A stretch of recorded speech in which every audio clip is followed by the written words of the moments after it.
मेरे प्यारे छात्रों, मैं जी के अनुरागी अपने इस science for all one day exam के बैनर तले तमाम छात्र छात्राओं का स्वागत करते हैं। हमने फिजिक्स का हीट टॉपिक शुरू किया है और जिसमें कि हमने आपको पिछले 2 वीडियो में थर्मोमेट्री के बारे में बताया। आज का जो हमारा टॉपिक है वो हमने लिया है थर्मल कैपेसिटी और स्पेसिफिक हीट कैपेसिटी। ये हीट कैपेसिटी क्या होता है या थर्मल कैपेसिटी क्या होता है भाई, और स्पेसिफिक हीट कैपेसिटी क्या होता है, ज़रा सा इसको समझा जाए। देखो भाई, अगर मान लिया जाए कि 1 लीटर पानी को गर्म करने कहा जाए और 5 लीटर पानी को गर्म करने के लिए कहा जाए, तो ज़्यादा हीट हमें 5 लीटर वाले कंटेनर को देना होगा, 1 लीटर वाले को कम हीट देना पड़ेगा। इसका मतलब ये हुआ मेरे भाई कि जब द्रव्यमान ज़्यादा हो तो हमें ज़्यादा हीट देनी होती है, और जब द्रव्यमान कम हो तो हमें कम हीट देनी होती है।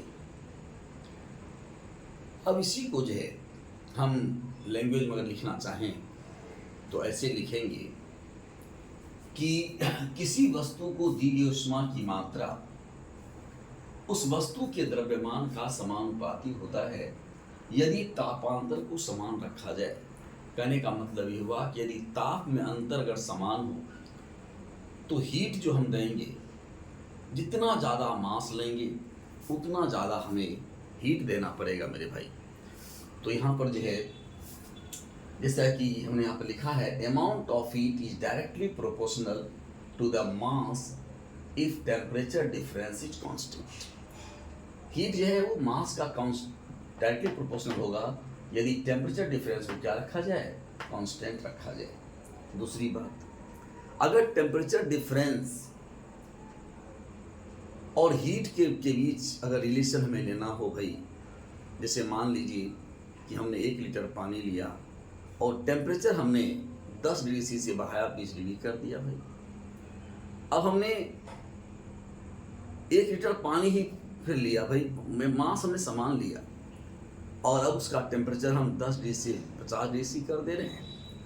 तो जितना ज़्यादा हम टेम्परेचर में अंतर करवाएंगे उसमें हमें उतना ही ज़्यादा हीट देना पड़ेगा यदि मास को हम कांस्टेंट रखेंगे। तो उसी चीज़ को हमने यहाँ पर लिखा है कि किसी वस्तु को दी गई ऊष्मा की मात्रा तापांतर का समानुपाती होता है, यानी टेम्परेचर डिफरेंस का समानुपाती होगा। कब? जब द्रव्यमान को नियत रखा जाए। Amount of heat is directly proportional to the temperature difference if mass should be constant। मास को क्या रखना चाहिए, कांस्टेंट रखना चाहिए। ऐसी स्थिति में हमारा हीट जो होगा वो डायरेक्टली प्रोपोर्शनल होगा डेल्टा टी के, जब मास क्या हो, कांस्टेंट हो। इस तरह से हमने देखा कि यहाँ पर जो 2 इक्वेशन मेरे पास आता है मेरे भाई। पहला हो गया H समानुपाती M जब डेल्टा टी कांस्टेंट हो, दूसरा हो गया S समानुपाती डेल्टा टी जब मास कांस्टेंट हो।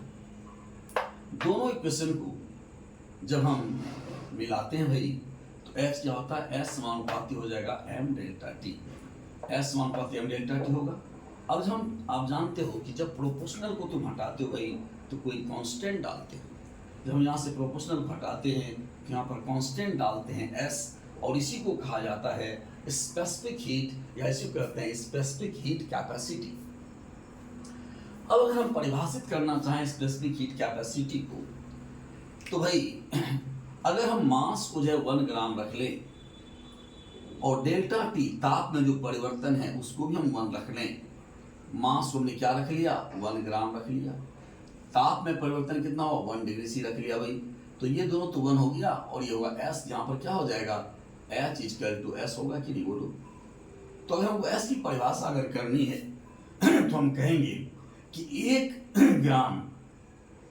1 ग्राम द्रव्यमान वाली वस्तु को दी गई उष्मा की वह मात्रा जिससे उसके ताप में 1 डिग्री सी का परिवर्तन होता है, उसी को हम लोग कहते हैं स्पेसिफिक हीट, या उसी को बोलते हैं स्पेसिफिक हीट कैपेसिटी। जैसा कि हमने यहाँ पर लिखा भी है भाई, किसी 1 ग्राम वस्तु के ताप को 1 डिग्री सी बढ़ाने के लिए दी गई उष्मा की मात्रा ही क्या कहलाता है? विशिष्ट उष्माधारिता कहलाता है, या इसे स्पेसिफिक हीट कैपेसिटी कहते हैं। It required to rise the temperature of 1 gram of a substance by 1 degree C is called specific heat capacity। कहने का मतलब समझिए भाई, 1 ग्राम वस्तु को लीजिए और उसको इतनी हीट दीजिए उसका टेम्परेचर जो है 1 डिग्री सी से राइज कर जाए, उसी को हम लोग स्पेसिफिक हीट कहते हैं, या उसी को स्पेसिफिक हीट कैपेसिटी कहते हैं। अब यहाँ पर देखो, अगर हम इस फॉर्मूला के माध्यम से हम इसका यूनिट एंड डायमेंशन निकालना चाहें, S बराबर हमारा क्या यहाँ से आएगा भाई? H by M delta T. H heat है हमारा, इसको हम लोग क्या लिखेंगे? हीट का SI मात्रक होता है जूल, मास का हो गया kg, और टेम्परेचर डिफरेंस का हो गया केल्विन। यानी अगर पूछा जाए स्पेसिफिक हीट का SI मात्रक क्या होगा भाई, लिखेंगे जूल पर kg पर केल्विन। अगर हम सीजीएस मात्रक की बात करते हैं तो हीट को हम लेंगे कैलोरी में, कैलोरी ग्राम पर डिग्री सी। तो ऐसा यूनिट हमारा हो गया केजी जूल पर केजी पर केल्विन, और यहाँ पर हो गया सीजीएस मात्र हो जाएगा कैलोरी पर ग्राम डिग्री सी। अगर हम कैलोरी को जूल में कन्वर्ट करना चाहें भाई, कैलोरी को जूल में कन्वर्ट करना चाहें तो कर सकते हैं। आपको मालूम है 1 कैलोरी बराबर 4.2 जूल। अगर हम कैलोरी पर ग्राम डिग्री सी और जूल पर केजी पर केल्विन में अगर कन्वर्ट करना चाहते हैं तो हमें यहाँ पर क्या करना पड़ेगा भाई, कैलोरी को हम लोग जो है कन्वर्ट करना पड़ेगा हमको जूल में, 4.2 देना पड़ेगा, और केजी ग्राम को केजी में, केजी को जब ग्राम में कन्वर्ट करेंगे तो 1000 से फिर मल्टीप्लाई करना पड़ेगा, यानी कैलोरी पर ग्राम पर डिग्री सी को हमें करना पड़ेगा, तो हमें 4200 लिखना पड़ेगा भाई। तो अगर स्पेसिफिक हीट कैपेसिटी हम वाटर का अगर हम निकालना चाहें तो हम जानते हैं कि वाटर का जो स्पेसिफिक हीट होता है इस सीजीएस मात्रक में वो 1 कैलोरी पर ग्राम होता है। तो 1 कैलोरी पर ग्राम डिग्री सी को अगर हम जो जूल में कन्वर्ट करना चाहें तो क्या हो जाएगा भाई, 4200 जूल पर केजी पर केल्विन होगा। तो specific heat capacity of water हो गया 4200 जूल पर केजी पर केल्विन। और स्पेसिफिक हीट अगर आइस का देखा जाए तो आइस का होता है 0.5 कैलोरी पर ग्राम पर डिग्री सी, यहाँ पर हो जाएगा 2100 जूल पर केजी पर केल्विन। ये होगा हमारा एसआई सिस्टम में, और ये होगा हमारा सीजीएस सिस्टम में। तो देखो भाई, जब हम डिफरेंस जब हम करना चाहते हैं हीट कैपेसिटी और specific heat capacity, specific heat capacity बारे में आपने जान लिया भाई कि किसी वस्तु के, और ये जो heat required to rise the temperature of 1 gram of substance by 1 degree C is called specific heat capacity। और मैंने आपको यहाँ पर स्पेसिफिक हीट कैपेसिटी का फॉर्मूला भी यहाँ पर दिया। स्पेसिफिक हीट कैपेसिटी जो होगा S बराबर हो जाएगा H by M delta T. और इसको अगर ध्यान में रख करके हम इसका डायमेंशन लिखना चाहें तो क्या हो जाएगा भाई, ml2T-2 हो गया हीट का, मास हो गया m लिखेंगे, डेल्टा टी को k लिख देंगे, ये कट जाएगा, इन हो जाएगा L2T-2 K-1। ये हमारा जो है स्पेसिफिक हीट कैपेसिटी का डायमेंशन हो गया। यूनिट तो आपको मैंने बता ही दिया है कि जूल पर केजी पर केल्विन हो जाएगा, हीट का हो गया जूल, मास हो गया केजी पर केल्विन। सीजीएस में लिखोगे हीट को लिखोगे कैलोरी पर ग्राम पर डिग्री सी, ये हो जाएगा। अब चले हम लोग देखते हैं हीट कैपेसिटी क्या होता है। मैंने कहा भाई कि 1 ग्राम वस्तु को जब हम इतना हीट दें कि 1 डिग्री सी उसके टेम्परेचर में चेंजिंग हो जाए, उसे कहते हैं हीट स्पेसिफिक हीट, या उसे हम लोग कहते हैं स्पेसिफिक हीट कैपेसिटी। लेकिन अगर इंटायर ऑब्जेक्ट को, जो पूरा मास हमारे ऑब्जेक्ट का है, यानी जैसे मान लो 10 ग्राम है तो 10 ग्राम को, 20 ग्राम है 20 ग्राम को, 1 ग्राम को नहीं, उतने ग्राम को हम इतना हीट दें कि उसमें जब 1 डिग्री सी का ताप में जब परिवर्तन होता है, उसे कहते हैं हम लोग हीट कैपेसिटी। जैसे देखो भाई, किसी पदार्थ का ताप 1 डिग्री सी बढ़ाने के लिए दी उष्मा की मात्रा ही उष्माधारिता कहलाता है।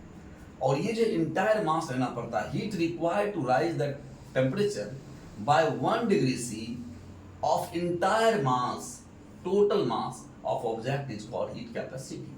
अब 1 ग्राम के लिए अगर मान लिया जाए कि 1 डिग्री से अगर हम बढ़ाते हैं भाई, तो हमारा होता है स्पेसिफिक हीट कैपेसिटी। और यदि मान लो कि 10 ग्राम अगर हमको जो है वस्तु है उसका 1 डिग्री से बढ़ाना पड़ेगा, क्या करना पड़ेगा, 10 गुना स्पेसिफिक हीट कैपेसिटी कर लिखना पड़ेगा, बोलो। तो यहाँ पर अगर m द्रव्यमान का अगर वस्तु हो भाई और उसका टेम्परेचर अगर हम 1 डिग्री से बढ़ाना चाहते हैं, तो हीट कैपेसिटी जो होगा वो m into specific heat capacity के बराबर हो जाएगा। अब यहाँ पर आइए, तो यहाँ पर हीट कैपेसिटी जो हमारा होगा वो हो जाएगा h बाय डेल्टा टी। अब यहाँ पर h बाय डेल्टा टी सीधा हीट देंगे और 1 डिग्री सी से क्या है टेम्परेचर को चेंज करना पड़ेगा भाई। तो यहाँ पर h बटे डेल्टा टी होगा, यानी हो गया जूल पर केल्विन, ये हो गया हमारा SI मात्रक। और सीरियस मात्रक लिखेंगे तो हीट का क्या होगा, कैलोरी पर डिग्री सी लिखेंगे। तो ये जो है डिफरेंस हो गया हमारे हीट कैपेसिटी और स्पेसिफिक हीट कैपेसिटी में। और ये रिलेशन आता है हमारा हीट कैपेसिटी और स्पेसिफिक हीट कैपेसिटी में। जो रिलेशन है भाई वो ये है कि हीट कैपेसिटी बराबर हो जाएगा mass into specific heat capacity.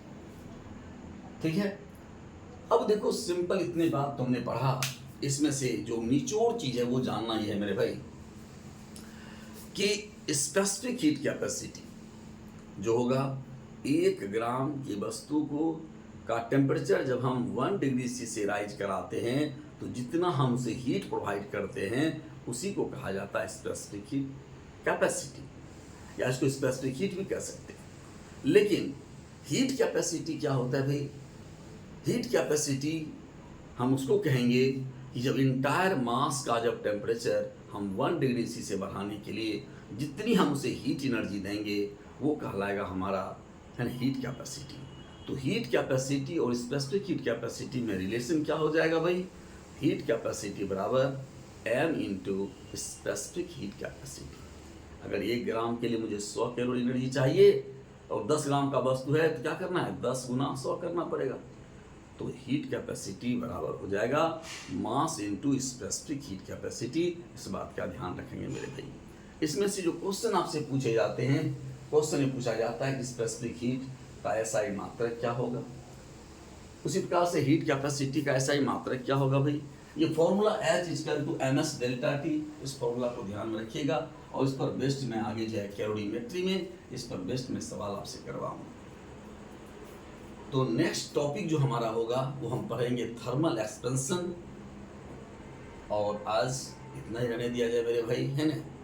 Thank you, good night, मिलते हैं नेक्स्ट क्लास में।